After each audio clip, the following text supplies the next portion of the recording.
Alors là, on est vraiment place du commerce, au beau milieu de la place du commerce. Et sur cette carte postale, en fait, c'est la mi-carême, c'est la grosse fiesta à Nantes. Et nous sommes en 1921. Quelqu'un a mis la légende à 1921, mi-carême de Nantes. Et qu'est-ce qu'on s'aperçoit que la place est vraiment, vraiment noire de monde. Il y a du monde au balcon, partout. On aperçoit ici le café de Toulouse. C'est l'actuel café du commerce ici. Le café de Toulouse qui était près du café de l'Europe. C'était vraiment des cafés des institutions. On voit à peine le char, mais il y a un char ici avec des chevaux. Les chevaux sont quasiment dans la foule, parce qu'à l'époque, évidemment, les tracteurs n'existaient pas.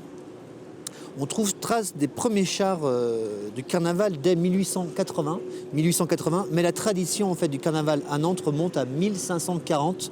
À l'époque, c'était des travestis, des masques. Il y avait un cortège déjà, mais il n'y avait pas encore de chars.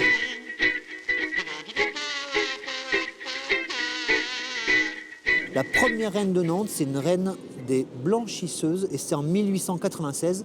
Les blanchisseuses, c'est vraiment une grosse corporation à Nantes puisqu'on a l'Erdre et la Loire qui sont dans Nantes. Il y a beaucoup de blanchisseuses donc, qui blanchissent le linge des Nantais à coups de batte, hein. C'est dans les bateaux lavoirs. Et la reine de Nantes, en fait, après les blanchisseuses, arrive, elle, en 1904. La mi-carême, en fait, elle devient carnaval en 1985. On change de nom, voilà. Ça, c'est comme ça, mais les vieux Nantais disent toujours mi-carême.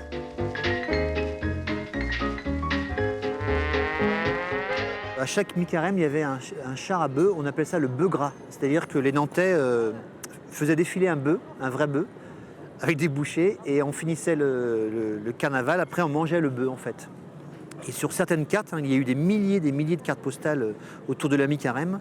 On aperçoit souvent ce fameux bœuf gras. Le bœuf gras avait un surnom, on l'appelait le Lauraton, le Kilogras, le Corne au vent, voilà.